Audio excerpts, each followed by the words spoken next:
Bonjour, vous êtes avec Pardieu pour l'Expert Game Award.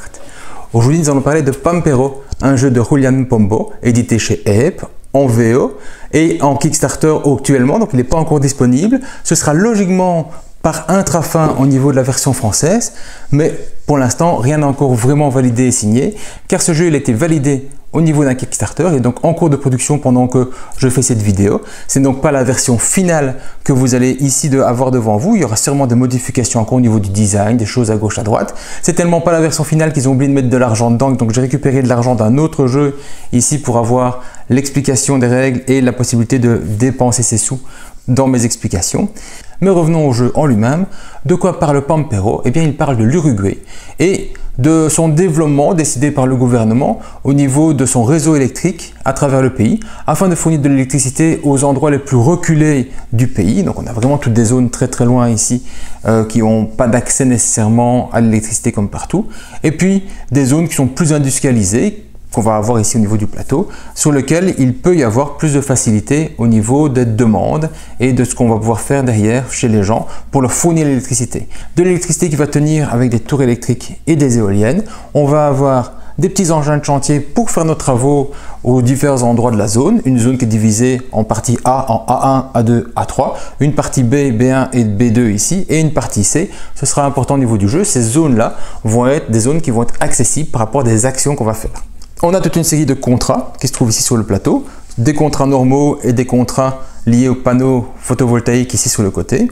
On va avoir une piste de progression du temps ici et logiquement on a 8 manches en jeu, mais on verra que dans la partie souvent c'est pas 8 manches, c'est plutôt 7 voire 6, ça dépend un petit peu comment les joueurs vont faire progresser le jeu. On a des experts qui vont être ici, on a des cartes à nous qu'on va pouvoir jouer dès le départ, des jetons à récupérer ici, un plateau de jeu personnel et un gros plateau ici pour notre développement et de voir un petit peu ce qu'on a fait au niveau des contrats. Des contrats qui ont aussi lieu avec les pays voisins tels que l'Argentine et le Brésil qui sont juste à côté, sur qui on va pouvoir envoyer l'électricité si on a un petit peu de surplus. Et globalement, c'est un petit peu ce qui est sur votre table ici, ce qui veut dire des grandes tables, c'est quand même un grand plateau, c'est des grands plateaux personnels et donc prévoir de l'espace sur votre table comme sur la mienne. Venons-en un petit peu au jeu maintenant. Qu'allons-nous pouvoir faire au niveau du jeu? Donc, on sait déjà qu'il y a maximum 8 manches et on va, lors de chaque manche, faire 3 actions. Des 3 actions, ici sont 3 marqueurs qu'on va placer. Au fur et à mesure qu'on fait une action, on met un marqueur. Le premier joueur fait une action, le deuxième, le troisième font la première action. Le deuxième joueur fait sa deuxième action et puis la troisième. Et après les 3 actions, on va avoir une phase de consolidation où on va récupérer un petit peu son argent par rapport à ses investissements. Globalement, ça va être ça. Quand on va faire mes 3 actions ici, à chaque fois que je fais une action, j'ai le choix parmi 3 actions possibles qui sont reprises ici au niveau de l'aide de jeu. Donc la première action n'est pas obligée de faire la première en ligne ici, simplement chacune est disponible pour chacune des 3 actions. Donc à chaque fois, on choisit parmi 3 actions possibles quand on fait son action. Qu'est-ce qu'on peut faire? Eh bien l'action la plus commune, ça va être de jouer une carte. Quand je vais jouer une carte, je vais la placer soit au-dessus, soit en dessous. Donc on a 2 lignes ici pour jouer des cartes, mais toujours la plus à gauche possible par rapport à la ligne que j'ai choisie. Donc au début, je pourrais très bien la jouer ici et je vais la mettre ainsi sur la gauche.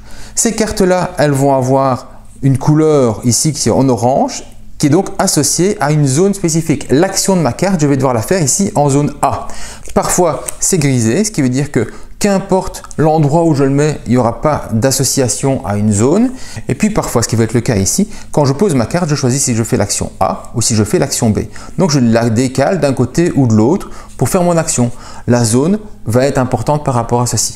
Ça, c'est quand je suis au-dessus. Mais quand je suis en dessous, dès la première carte, je vais choisir si je le fais en B ou si je le fais en C. Donc, la zone au-dessus, c'est du A et du B.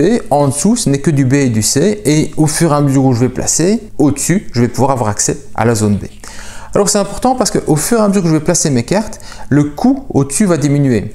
Ici, quand je vais placer ma carte, si je la fais en A, ça coûtera 4 sous. Si je la place en B, ça m'en coûtera 10. Au début, ça coûtait 8 quand j'ai placé ma première carte en A. Je n'avais pas le choix, il n'y a pas d'option B au départ. Ici, on est passé à 4. Donc, plus je vais aller à droite, plus le prix va descendre. Ici, c'est 10. Là-bas, c'est 8. Là-bas, c'est 6. Donc, même la zone B va descendre assez fortement au fur et à mesure où on va avancer. Même principe pour le bas, sauf que par exemple, en C, on commence à 17. En B, on commence à 10. Donc, vous voyez bien que le prix va varier entre A et C. A coûte moins cher que B, qui coûte moins cher que C. Donc, On va placer ça, on va avancer, le prix va diminuer, on va avoir des actions spécifiques, il y a une petite zone verte aussi, mais on y viendra après. Et donc, on va avancer, faire les actions de nos cartes au fur et à mesure du temps. Quand je place une carte grise, comme elle n'est pas liée à la zone et que j'ai le choix entre à gauche et à droite, entre payer 10 ou payer 17, à chaque fois je la place plutôt pour la droite pour faire l'action de la gauche afin de payer le moins cher par rapport à mon positionnement. Pourquoi c'est intéressant? Parce que l'argent ici, ce sera aussi les points de victoire. Et donc, on va jouer avec notre argent pour essayer de le faire fructifier. Celui qui aura le plus d'argent, fin du jeu, aura le plus de points de victoire. C'est tout bête. Donc, mon action principale, ça va être de placer une carte, de payer son coût et de faire l'action dans la zone dans laquelle elle se trouve. Si c'est une carte à zone, donc les cartes orange, les cartes grises n'ont pas de zone spécifique, on fait l'action simplement. Et donc je vais pouvoir ainsi avancer, placer mes cartes et potentiellement je pourrais dans mon tour de jeu placer 3 cartes. Mes 3 actions seraient de placer une carte à chaque fois. La deuxième action possible est toute simple, ça va être de récupérer mes cartes. Il y a une condition, il faut avoir minimum 2 cartes en jeu et je peux alors récupérer toutes mes cartes. Ce qui va remettre de la place, vous remettre des cartes en main, mais va refaire que le prix soit à nouveau très cher vu qu'on va libérer les places les plus à gauche qui étaient les plus chères. Ça va avoir un autre impact de récupérer ma carte en main, c'est d'avancer mon marqueur de une case. C'est ça que je vous disais. Comme ceci est un marqueur de compte manche pour la fin du jeu, ce n'est pas le premier joueur qui déclenchera la fin du jeu, mais c'est le dernier joueur, le dernier marqueur. Et donc au final, c'est le rythme du plus lent qui importe vraiment. Et donc ce rythme du plus lent va définir la fin de la partie, ce qui veut dire qu'il faut au moins que chaque joueur ait récupéré une fois ses cartes dans le jeu pour dire qu'on ne fait pas 8 manches, mais qu'on en fait 7. La troisième action possible, elle est aussi très simple, c'est globalement je ne sais pas faire grand chose, j'ai pas assez d'argent, j'ai pas de moyens, et donc je vais juste récupérer une batterie et déplacer mon marqueur ici sur la ligne en dessous. Ça définit l'ordre du tour et le fait d'être plus bas va faire qu'on va avoir un meilleur ordre de tour à la manche suivante. On verra toutes les actions de consolidation qu'on aura placées, donc ces 3 marqueurs ici qu'on aura fait ces 3 actions, la consolidation, on la verra après, le temps qu'on parte un petit peu sur les explications de chacune des cartes. Alors la première carte que l'on va voir, c'est la carte qui nous permet de poser une éolienne. Une éolienne, quand je la mets ici, je vois que j'ai tout un lien qui va avec l'action, un moins $, ça veut dire que je vais devoir payer pour faire mon action. Il y en a au-dessus et en dessous parce que j'aurais pu la jouer pour l'action du bas ou pour l'action du haut et donc ça marche toujours au niveau des gestions ici. Et donc ma carte ici me dit quoi? Je dois payer 8 $. Et puis j'ai 2 symboles, un symbole d'un bonhomme et le symbole de la banque. Je vous le dis, à nouveau les symboles vont peut-être changer. Un petit symbole associé à mon bulldozer et je vais avoir mon action qui va vraiment arriver. Donc le coût, c'est tout ça. C'est 8 $ à quelqu'un et je vais déplacer mon bulldozer. Le bulldozer va définir l'endroit où je vais faire ma construction. Donc j'ai 3 bulldozers ici qui existent, un à ma couleur, 2 aux autres joueurs. Et bien la première partie de l'action c'est ça, c'est à qui je vais payer ces 8 $. Ce qui va dépendre du bulldozer choisi. Si j'utilise mon propre bulldozer, l'argent que je paye, les 8 $, ils partent à la banque. Si j'utilise le bulldozer d'un autre joueur, l'argent que je paye part à l'autre joueur. Donc c'est ça la petite différence qui permet de jamais vraiment vous bloquer parce que les cases de construction qui sont ici tout autour du jeu, donc ça c'est uniquement pour placer une éolienne, ça c'est uniquement pour placer une tour électrique et ça c'est une case mixte, donc je peux choisir si je place l'un ou l'autre. Il y a un moment où les cases seront moins disponibles et il y aura peut-être un autre joueur qui aura son bulldozer sur une case que vous visez. Et donc il sera possible de l'utiliser, mais il faudra payer l'argent de construction chez ce joueur-là. Alors quand on tombe dans 0 de construction, on n'hésite pas une seconde à utiliser le bulldozer du voisin. Quand il faut payer, on voit un petit peu vu que l'argent sont les points de victoire de fin de jeu. Et donc ici, je paye mes 8 $, 5 et 3 qui font 8, que je paye à la banque parce que je vais utiliser mon propre bulldozer et je vais placer une éolienne à cet emplacement-ci et ce bulldozer-là, je dois le déplacer. Alors les règles de déplacement d'un bulldozer, c'est quoi? Je dois aller dans une autre case vide du plateau de jeu. Alors je peux rester dans la même zone, donc sans aucun souci je peux aller ici, c'est la dernière case vide, ou alors je vais changer de zone et je peux traverser une seule limite ici à ce niveau-là. Donc d'ici au centre du A2, je peux aller là-bas, là-bas, là-bas, là-bas ou là-bas. Donc je peux aller partout. Je peux tranquillement choisir la zone dans laquelle je vais aller travailler. Donc imaginons que je décide d'aller ici et je vais me mettre à côté d'un symbole spécifique de mon choix. Quand je construirai ici, je ne pourrai plus aller en A3 parce que je devrais traverser 2 limites de zone. Donc je ne pourrai plus aller qu'en A2 et en B1. Peut-être qu'il y aura un moment où tout B et tout A sera pris. Du coup, mon déplacement me posera problème parce que je serai bloqué ici. S'il n'y a plus de zone ici, plus de zone là-bas, plus de zone là-bas, je ne peux pas vraiment me déplacer. Je peux toujours me déplacer ici, au parking des bulldozers. Et quand je gagnerai une nouvelle action de déplacement pour un bulldozer, pas une action liée à une construction, mais il y a d'autres actions qui me permettent de déplacer des bulldozers. Et donc, là-bas, je pourrais le remettre où je veux sur le plateau de jeu. Je peux aussi, lors d'un déplacement, prendre un bulldozer et l'envoyer ici. Ici, je vais écraser la zone et je vais gagner ce qui est en dessous. Donc par exemple ici, je vais là et je gagne 2 batteries. Du coup, si c'était mon seul bulldozer en jeu, je vais être embêté parce que je n'aurai pas d'autres bulldozers pendant un certain temps, mais il y aura des actions qui me permettront éventuellement de récupérer des bulldozers dans le cours du jeu. Pour l'instant, je ne vais pas tout de suite l'envoyer ici. Ce serait mal joué de ma part de perdre tout de suite mon bulldozer. Ou alors j'ai un plan. Alors sur ma carte de construction d'éolienne, il y a une petite cible qui se trouve ici. Cette cible-là, ça me permet de placer un marqueur comme celui-ci. Ce marqueur est recto verso, c'est mon premier marqueur, c'est le seul que j'ai au début du jeu. C'est soit plus une énergie, soit plus 3 $. Et donc, si j'ai envie, quand je joue une carte avec une cible indiquée et si je dispose d'un marqueur cible dans mon stock, je peux le placer dessus et donc gagner en plus le bonus qui est indiqué. Le bonus qui est indiqué, c'est plus en énergie. Ok. Mais mon éolienne, quand je la place dans le jeu, il y a autre chose qu'elle va faire. Elle va me faire de l'énergie. Vous avez ici un petit plus 1 et là-bas, il y a un plus point d'interrogation sur la carte. Les deux sont liés par une petite ligne, ce qui veut dire que quand je place mon éolienne, je vais gagner l'énergie qui est indiquée. Donc ici, je gagne une énergie en plus, boum, je passe à 3. Donc le fait de placer des éoliennes va me permettre de gagner de l'énergie. Quand je le place en A, c'est tout le temps 1. Quand je le place en B, c'est tout le temps 2. Quand je le place en C, c'est tout le temps 4.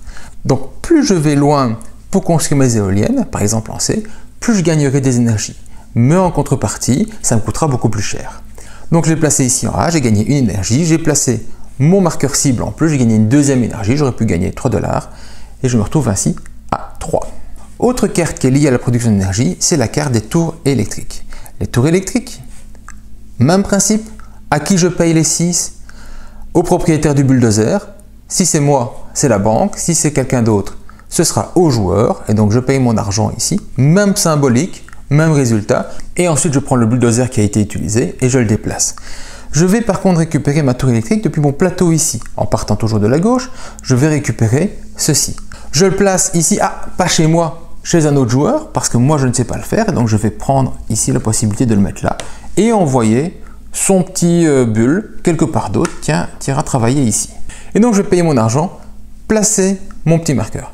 Mais il y a une spécificité ici, c'est que vous avez la possibilité de argent barré. Vous voyez, il y a un petit argent barré sur la carte avec des batteries, -1, -2, -3 batteries. À la place de payer l'argent, je peux payer en batterie. Le coût va dépendre de la zone dans laquelle je me mets. Si je me mets en zone A, ça me coûtera une batterie, en zone B, ça me coûtera 2, en zone C, ça me coûtera 3 batteries. Donc ici, j'aurais pu dépenser une batterie, donner au joueur parce que j'ai utilisé son bulle, pour faire ma construction. Ça revient au même, ça permet d'économiser. Très utile du coup en le mettant plus à gauche parce que vous allez payer une seule batterie, qu'importe le prix qui était associé. Mais ce n'est pas tout. Ici, vous avez un petit plus avec 2 petits symboles. Les petits symboles, c'est quoi? C'est ceci. Ça va me permettre d'avoir, quand je fais la construction d'une tour électrique, l'accès à ces petits marqueurs-ci. Quand je vais faire l'action, je vais pouvoir prendre 2 marqueurs. Enfin, je vais pouvoir activer 2 cases. Soit il y a un marqueur, soit c'est vide. Si c'est vide, je vais gagner ce qui est indiqué sur la case. Si c'est un marqueur, je récupère le marqueur. Mais attention, les 2 cases que je vais activer sont des cases qui doivent être adjacentes orthogonalement, donc verticalement, horizontalement, pas en diagonale. Elles doivent se toucher. Je peux très bien prendre ces 2 marqueurs-ci ou prendre ce marqueur-là et faire cette action-ci. Donc je choisis. Par exemple, je peux dire, tiens, je vais prendre cette action-ci que je vais ici récupérer et je vais la mettre sur mon plateau ici. Alors, je la prends dans la zone A parce que je viens de construire dans la zone A. Si j'avais construit en zone B, ce serait ici. En zone C, ce serait là-bas. Je la place ici dans ma zone sur le dessin associé et je vais continuer. Je fais la deuxième action. Et bien alors, si je fais la deuxième action, je récupère une carte qui se trouve là-bas ou alors je récupère un autre marqueur pour avoir ici un autre bonus. Par exemple, ici, quand je construis en B ou quand je gagne des sous en B, je gagne 2 sous de plus ou je paye 2 sous de moins. Ça dépend dans quel sens je le fais. Si je prends plusieurs fois la même icône, eh bien, comme j'ai qu'un seul emplacement, imaginons que la prochaine fois je reprends en cours cette même icône ici et je fais l'action à côté ou je prends un autre bonus, eh bien je vais devoir choisir quelle icône j'écrase. Elle va devoir se mettre le plus proche possible de ma tuile déjà récupérée. Donc je ne pourrai pas la mettre l'une au-dessus de l'autre. Je vais écraser la possibilité de récupérer une autre icône dans le jeu. Donc super intéressant vu que vous allez avoir tout de suite des bonus pour l'ensemble du jeu. Ici en C, on va surtout avoir beaucoup de points de victoire qu'on pourra récupérer, mais on y reviendra, on verra un petit peu toutes les icônes possibles plus tard. Donc je répète, placer une tour électrique, on paye à la personne qui possède le bulldozer ou à la banque, si c'est nous, et on va pouvoir placer ma tour électrique, déplacer le bulldozer, gagner deux icônes ici, donc soit activer une icône visible, soit récupérer l'icône pour mon plateau de jeu. On peut payer, plutôt que soit en argent, on peut le payer en batterie, et c'est tout ce qu'il y a à faire. Donc on reste sur des choses très simples. Une carte ici qui n'est pas liée à une zone, donc je paye toujours la plus petite parce que je ne suis pas bête. Je vais pouvoir ici, en payant une batterie, le coût ce sera une batterie et l'argent et la batterie sont indiqués dans la zone, déplacer soit un bulldozer de deux zones, eh bien, ça me permettrait effectivement de traverser tout pour aller quelque part d'autre, soit deux bulldozers d'une zone, parce qu'on pourra avoir deux bulldozers qui nous appartiennent quelque part. En faisant ceci, on déplace aussi son marqueur dans la zone du bas, parce que c'est considéré comme une action faible, et donc en contrepartie, on vous donne la possibilité de récupérer une meilleure place à l'ordre du tour suivant. Alors une autre carte ici un petit peu spéciale, c'est une carte qui va me permettre de prendre des dettes. Des dettes, c'est-à-dire c'est 30 $ de dettes pour la fin du jeu. À la fin du jeu, je devrais donc payer 30 $ et je vais mettre ce marqueur ici dans la première encoche. Attention, quand je vais prendre mon marqueur de dette de 30 $, je ne vais pas toucher 30 $ à investir après. Non, vous allez toucher l'argent selon l'endroit où vous mettez la carte. Si vous la mettez ici, là je vais la mettre le plus à gauche possible parce que je vais gagner des dollars selon ce qui est indiqué à côté. 17 $, c'est mon meilleur taux de récupération. Si je le mettais ici, je ne toucherai que 10 $. Si je le mets ici, je ne touche que 4 $. Donc je vais faire attention. Globalement, le seul endroit utile du jeu, c'est là. Si vous avez vraiment besoin d'argent, vous allez aller chercher les 17 $ pour pouvoir faire une action, que sans ça vous êtes bloqué, vous trouvez que votre jeu est mort autrement. Mais du coup, vous perdez quand même 13 points de victoire. Les 17 $, vous les avez, vous allez pouvoir les investir, mais il faudra en rembourser 30. Donc au final, la perte de ce type d'action, c'est vraiment 13 $. Attention cependant, il pourrait y avoir des objectifs qui vous donnent de l'argent pour peu que vous ayez pris des dettes. Donc ce n'est pas toujours vrai. Ici, j'ai placé ma première dette ici et vous avez plusieurs encoches. Alors il faut parler un petit peu de ce plateau de jeu et de la partie haute ici parce que toutes ces encoches-là ne sont pas nécessairement disponibles tout le temps. Les zones qui se trouvent ici ne sont disponibles qu'en association avec vos constructions de tours électriques. Au début, vous avez une tour électrique placée en jeu. Là, j'en ai déjà mis une deuxième.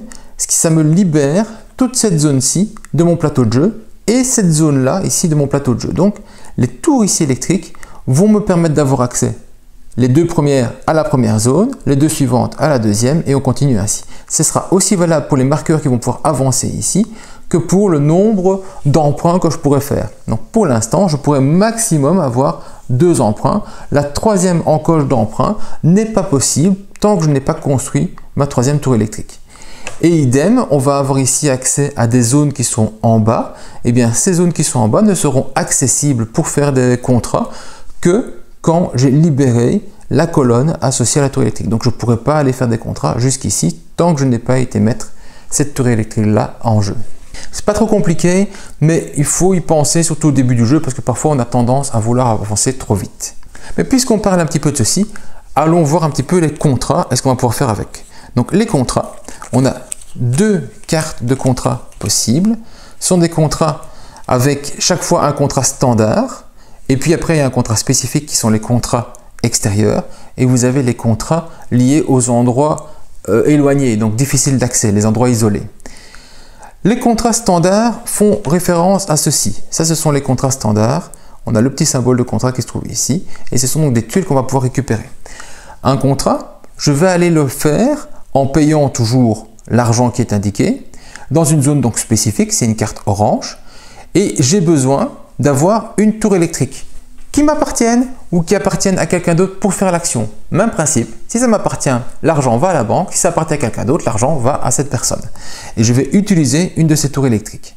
Ici, je le fais en A, ce qui veut dire que je dois récupérer quelque chose ici. Une tour électrique, il n'y en a que là, et donc je vais devoir faire mon action absolument dans cette zone-ci. Une fois que j'ai payé mon argent, je vais donc récupérer un contrat. Par exemple, ce contrat-ci, j'ai envie de le récupérer. Qu'est-ce qu'il me coûte? Il me coûte une énergie B. Je vais alimenter en électricité une demande pour une demande de maison ici. Et donc, je vais récupérer ce contrat. Je paye une énergie, je redescends là et je vais pouvoir placer mon marqueur quelque part. Le premier marqueur que je vais placer, je suis obligé de le placer sur une des 3 zones d'entrée, les petites flèches ici.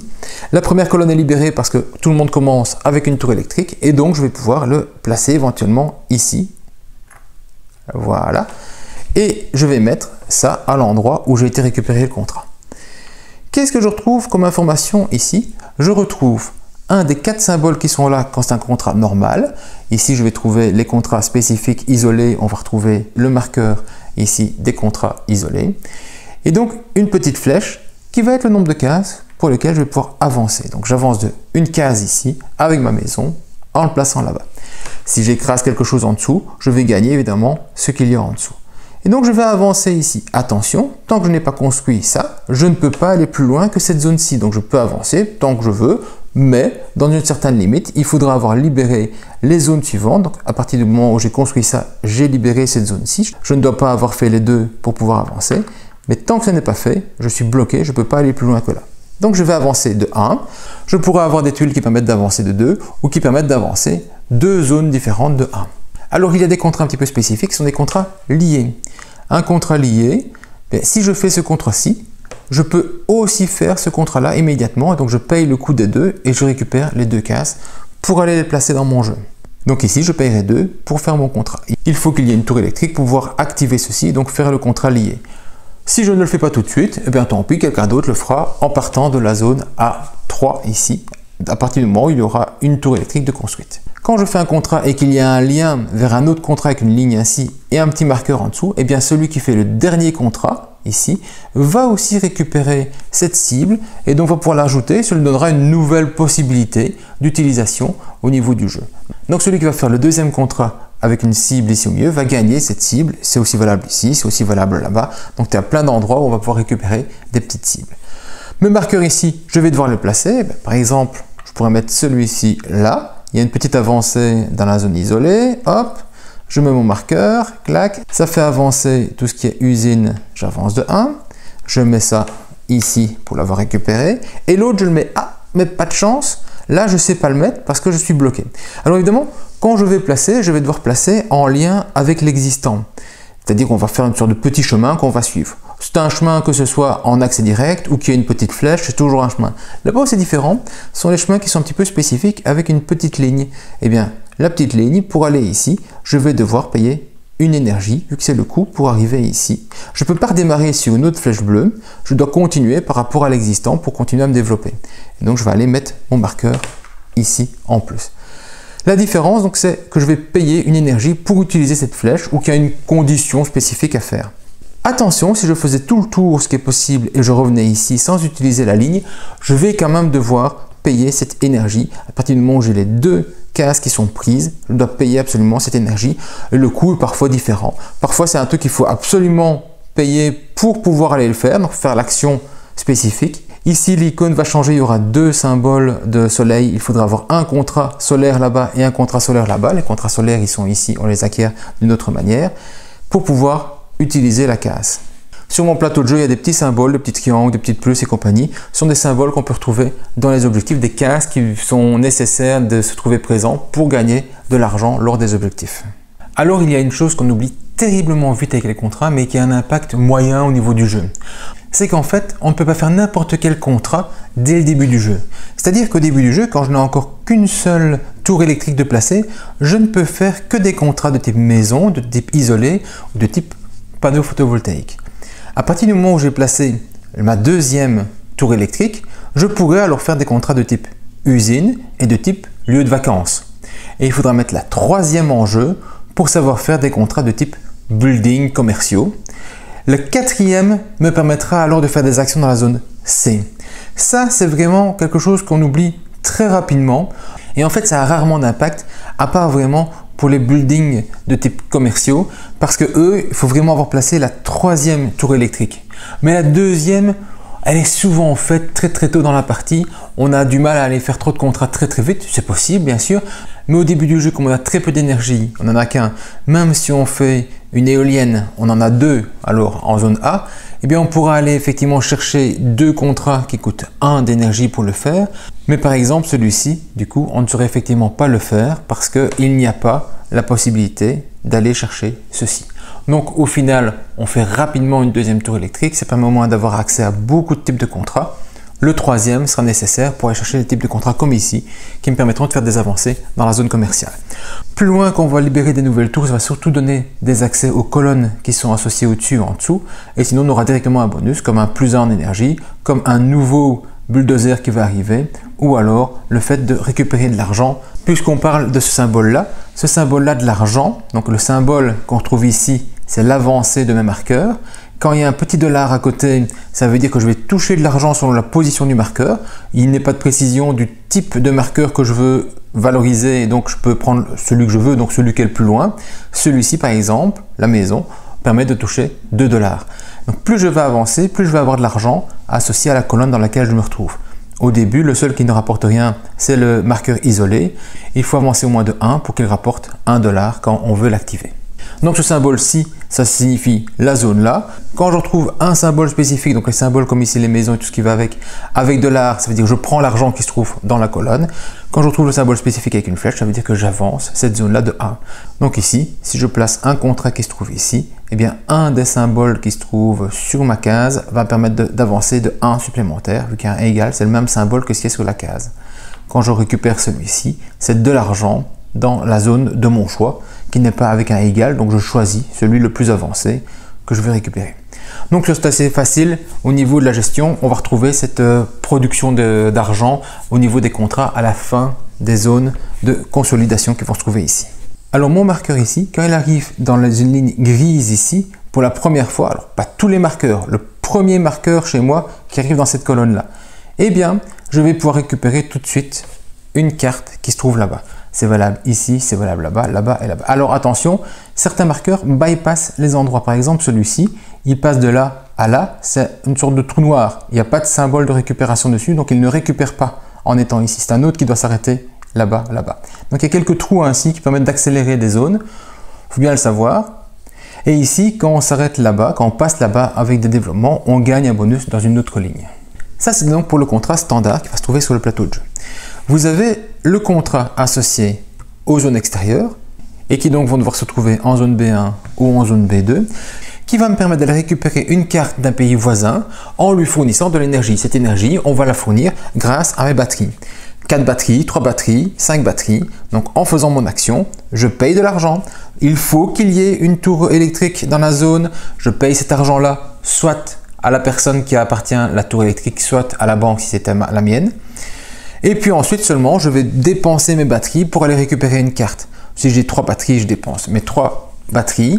Je récupère cette carte-ci, je touche 10 $. Je touche l'argent de production de ma zone rouge, donc ici 2. De ma zone bleue, donc ici 1, vu qu'elle n'est pas avancée. Et puis c'est tout. Cette carte-ci, je la garde à côté de moi parce qu'elle va me permettre d'avoir un badge usine et un badge centre commerciaux pour mes objectifs que je pourrais avoir dans le jeu. Et vous avez ici un objectif qui est avoir le plus de badges de type centre commercial dans l'ensemble de la partie. Donc, je vais garder ces cartes-là pour ce qu'elles font et je vais remplacer par une nouvelle. L'autre type de contrat spécifique qui se trouve sur le plateau de jeu, c'est le contrat isolé. C'est le même principe qu'un contrat standard, sauf qu'effectivement, ce sont les contrats isolés qui se trouvent ici. C'est le même principe qu'un contrat standard, sauf que ce sont ces tuiles brunes qui se trouvent ici, qui permettent de faire beaucoup d'avancées et dont le prix ne dépend pas de la zone dans laquelle elle se trouve, mais qui est directement indiqué dessus. Donc ça permet de payer 1 énergie pour le prendre. Ici, c'est soit 2 énergies, soit une batterie. Donc je peux parfois payer en batterie pour aller électrifier les endroits isolés. Il y en a donc ici au-dessus, il y en a un petit en B et il y en a ici encore en dessous dans mon plateau de jeu. Un contrat isolé, comme un contrat normal, vient aussi ici. Le dernier contrat qui va aussi là-bas, c'est le contrat très spécifique qui sont liés aux panneaux photovoltaïques. Ceci nécessite une carte d'expert spécialisée là-dedans. Et donc une carte d'expert, comme ici, va me permettre de réaliser un contrat solaire en payant soit 3 énergies, soit 2 batteries. Ça va dépendre du nombre de flèches qu'il y a. S'il y a 2 flèches, ce sera donc 2 batteries. S'il n'y a qu'une seule flèche, ce sera 3 énergies. Donc soit 3 énergies, soit 2 batteries, ça dépendra de la tuile qu'on va récupérer attention, cette tuile, on doit prendre soit celle-là au départ et on va continuer à avancer en zone adjacente par rapport à ce qui a déjà été pris.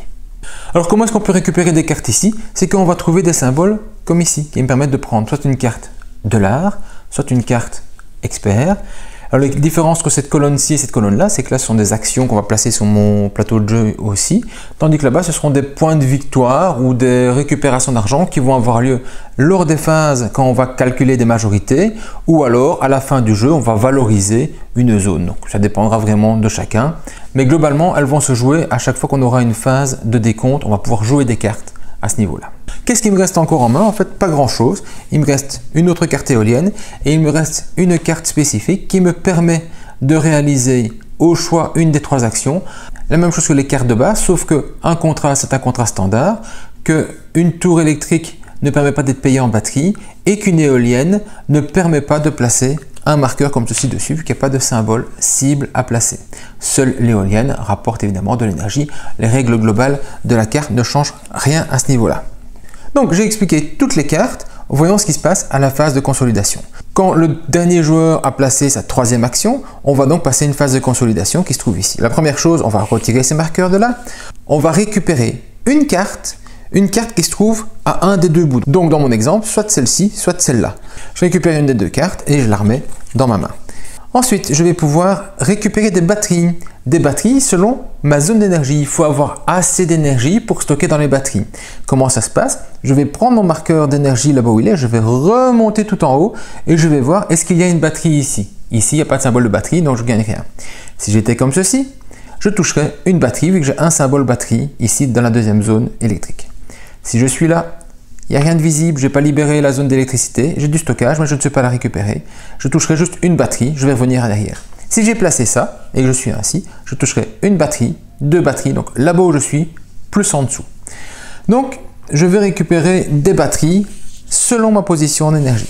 Ensuite, je vais valoriser tous les contrats que j'ai faits. Je vais pour chaque marqueur qui se trouve ici, toucher l'argent qui se trouve en dessous. Donc 1, 2, 3 $ ici, 2, 4 $ là-bas, 3 plus 4, 7 $ à récupérer à la fin de ma manche. Je vais ensuite faire avancer les marqueurs de tout le monde de 1, en commençant par le plus avancé, 1, 1 et 1. Ce qui veut dire qu'on va changer l'ordre pour les gens qui sont au même niveau. Le fait d'avancer ça va redéfinir l'ordre du tour. Comment se calcule l'ordre du tour? On va retirer tous ceux qui sont au-dessus. On va ensuite faire remonter de la gauche vers la droite les gens qui sont en dessous, donc prendre les premières places pour peu qu'ils soient là. Et pour ceux qui restent, on va regarder l'ordre qui se trouve ici, donc ça va être mauve et puis bleu, donc du haut vers le bas, de la droite vers la gauche. Si jaune n'était pas descendu et que c'était mauve qui était descendu ici, ça veut dire qu'on aurait retiré cela, mauve aurait été premier, ensuite jaune, ensuite bleu. Donc d'abord la ligne du tout, ensuite l'avancée le plus à droite sur la piste du temps qui se trouve ici. Ici le marqueur jaune est arrivé au niveau du premier décompte. Sauf que, comme je l'ai dit, ce n'est pas le premier qui arrive, mais le dernier qui arrive. Donc ici, il n'y a pas de décompte. On va refaire une nouvelle manche. La manche va se faire, les gens vont avancer, à nouveau comme ceci.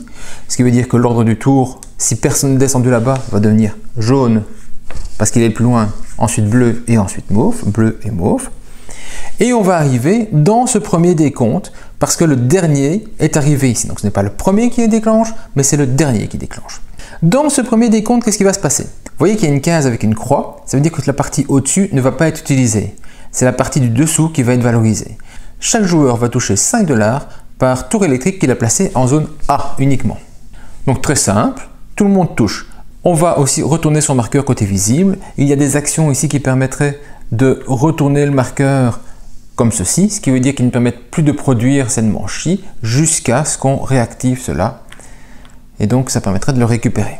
On va continuer jusqu'au prochain décompte. Le prochain décompte, quand tout le monde y sera, il s'attend qu'on va arriver comme ceci, parce que tout le monde aura arrêté une fois récupéré ses cartes. Ici, c'est la partie haute qui va être valorisée. Et là, c'est celui qui a le plus de cartes, comme ceci, touchera 15 $. Il y a égalité, personne ne touche. C'est aussi ici qu'on va pouvoir jouer nos cartes $ qu'on a pu récupérer dans le jeu. Une carte comme ici, par exemple, me permettrait d'avoir un bulldozer de plus si je la joue à ce moment-là. Et donc, je la joue, à défaut, je ne l'ai plus. Elle ne peut pas comptabiliser pour le nombre de cartes que j'aurai, par exemple, ici. On retrouve ici le symbole qui me permet de toucher une de mes lignes, là-bas où je suis évidemment le plus avancé, mais ensuite de la retourner inactive. Et juste après, on la récupère active, donc pour ne pas enchaîner plusieurs cartes comme ça si j'en avais et toucher plein d'argent d'une seule fois. Ces cartes-ci me permettent aussi parfois d'avoir des gains de majorité. Ici par exemple, on va compter le joueur qui a le plus de symboles de type commerce. Des symboles commerce parce que j'ai été les récupérer en faisant des constructions ici, mais on va retrouver aussi le symbole commerce là-bas. Donc ce sera à chaque fois que j'ai ce type de badge. Eh bien, si j'avais une carte comme ici, en la jouant au moment de calculer celui qui a le plus de symboles commerce, ça n'a pas lieu d'être ici, on est sur la zone de croix, mais admettons que ce soit pour autre chose, eh bien je pourrais jouer cette carte-là qui me donnerait un badge commerce supplémentaire et peut-être ainsi passer devant un autre joueur et toucher les 15 $. Si on a égalité, comme je l'ai dit, on n'a pas les 15 $ associés, il faut être chaque fois le plus. Donc, premier décompte, deuxième décompte, et puis quand on arrivera ici, on ira dans le décompte final. Là-bas, on va faire les deux objectifs qui se trouvent ici. Pour chaque objectif, on va faire les deux zones, autrement dit, on va voir celui qui a le plus de maisons. Pour chacun qui a placé des tours électriques en zone B, il touchera 3 $ par tour électrique. Ensuite, celui qui a mis le plus de contrats B2 dans son plateau. Et puis, pour chaque joueur qui a mis des contrats en zone 5 et 6, donc 5 et 6 sont les zones ici, hein. La 5 et la 6 sont les deux numéros qui se trouvent là. Si vous avez des contrats ici, chaque contrat vaudra 5 $. Et donc, je vais récupérer de l'argent ainsi. Quand c'est fait, je vais jouer mes dernières cartes comme ceci que je n'ai pas joué jusque-là. Par exemple, celle-là, j'avais prise pour gagner éventuellement une majorité quelque part, ou juste parce que je pouvais la prendre et je me dis, tiens, je suis bien avancé dans la zone des bâtiments commerciaux. Je vais donc toucher l'argent selon mon position au niveau des bâtiments commerciaux. Ici, je vais toucher de l'argent par rapport à un contrat qui est B1 que j'aurais placé. Je regarde la tour qui se trouve au-dessus, quelle tour est-ce, et je vais multiplier par 2 la valeur de la tour. Donc, si mon contrat B1 est dans cette colonne-ci, 2 fois 2, ça me ferait seulement 4 $. Donc, c'est un petit peu des trucs ainsi que je vais faire à ce niveau-là. Ensuite, je vais toucher les points de victoire associés aux tuiles C ici. Et donc, les tuiles C, on va faire le tour un petit peu de toutes les tuiles rapidement. Ce sont des tuiles qui vont me donner des points de victoire de fin de jeu. Et enfin, je vais rembourser mes dettes. Les 30 $ que j'ai là-bas, je vais les repayer à la banque. Et j'aurai ainsi la connaissance du joueur qui a le plus de points de victoire et qui est donc déclaré vainqueur. En cas d'égalité, ce serait le joueur qui aurait le plus d'éoliennes en jeu qui gagnerait. C'est toujours égalité. Les deux ont bien travaillé pour le gouvernement. Ils partageront donc la victoire. Faisons un tour sur les différents bonus que je peux récupérer ici. Donc sur le plateau de jeu, on retrouve les symboles que l'on peut voir zone par zone. En A, la première icône me dit que quand je récupère une carte lors de la phase de consolidation, je ne suis pas obligé de la prendre tout au bout d'une de mes deux lignes, je peux la choisir au milieu. Attention que quand je replacerai des cartes, si j'ai pris celle-ci, la prochaine carte que je place, c'est pas ici là-bas où c'est réduit, ce sera une carte que je placerai alors ici pour compléter les trous. L'icône suivante me permet de dire qu'à chaque fois que je gagne une batterie, je touche 2 $. Très utile. J'avance de 1 mon marqueur de isolé. Je paye 2 de moins ou je touche 2 de plus quand je joue en B. Je gagne soit un nouveau bulldozer, soit j'en déplace un. N'oubliez pas que déplacer un bulldozer, ça permet d'aller ici récupérer des bonus ou récupérer un bulldozer qui serait bloqué du parking. Ici, ça dit que je vais récupérer un marqueur qui n'existe qu'une seule fois dans le jeu, qui me permet, comme une cible, d'aller avoir un +1 énergie et un +3 $, donc mieux que la cible de base que vous avez. Cible de base, je ne l'ai pas dit, mais quand je récupère la carte, je récupère la cible, je peux donc la rejouer ensuite sur une autre carte. Ici en B, je vais récupérer non pas une carte, mais 2 cartes du bout, donc beaucoup plus rapide, vu qu'on joue 3 cartes, on en récupère 2, au final on ne place qu'une seule carte réellement par tour. Ça permet d'éviter de faire des arrêts pour récupérer toutes les cartes, peut-être sur l'ensemble de la partie. Je fais avancer ma maison, je fais avancer mon espace de village de vacances, mon espace usine et mon espace centre commercial de 1. Et là-bas, je peux récupérer gratuitement, sans payer, une tuile de contrat solaire. Ici, une fois par manche, quand je joue une carte, je peux jouer tout de suite une autre carte. Ici, c'est toutes les actions de fin de jeu. J'ai 2 $ par tour électrique que j'ai placé. Je touche 15 $ si jamais j'ai placé un emprunt. Donc potentiellement, je pourrais alors ici toucher 2 $ de bonus, vu que ça m'a touché 17 quand je l'ai mis. Si je retouche 15, je devais rembourser 30. Au final, j'ai touché 32, j'aurais gagné 2 $ sur l'ensemble. Ici, je refais la production d'un contrat extérieur. Et là-bas, je touche à nouveau une ligne de mon choix pour la récupération. Le dernier me permet de placer immédiatement une deuxième éolienne à un endroit où j'avais déjà une éolienne et de toucher, donc sans payer rien de plus, de toucher l'énergie qui est associée, autrement dit 4 dans une zone C, 2 dans une zone B ou 1 dans une zone A. Donc voilà pour l'ensemble des règles. J'insiste à nouveau sur le fait que c'est encore un proto, que le matériel n'est peut-être pas le matériel définitif, qu'il y a des choses qui vont pouvoir changer au niveau du design, des liens ou que sais-je dans le jeu, mais les règles en tant que telles ne vont plus changer tant que ça, vu qu'on est vraiment en phase de production maintenant. Alors c'est vraiment plein de trucs très intéressants, Pampero, parce qu'on va avancer sur plein de zones, mais globalement, on va quand même toujours faire des tours et des éoliennes. Donc ça va pas changer de partie en partie. On commence toujours dans la même zone, on fait plus ou moins les mêmes actions au départ. Toujours la question, c'est est-ce que je dépense ma batterie pour faire ma tour électrique gratuitement dès le départ, ou est-ce que je fais d'abord une éolienne pour avoir de l'énergie pour chercher un contrat plus vite? Mais à part ça, le départ se ressemble toujours fort d'une partie à l'autre parce que vous n'avez pas beaucoup de moyens en fait. Mais ce qui va changer, en fait, ce sont les objectifs que vous allez avoir ici, et selon ce qui va être visé ici, vous allez courir plutôt vers telle ou telle ressource, telle ou telle construction pour essayer d'être le premier pour en profiter. Donc, il y a quand même beaucoup de choses à faire au niveau de la rejouabilité, même si le départ n'est pas toujours différent. On peut ressentir vraiment une certaine répétition dans les premiers coups. Pour le reste, ça va se développer vraiment pour chacun.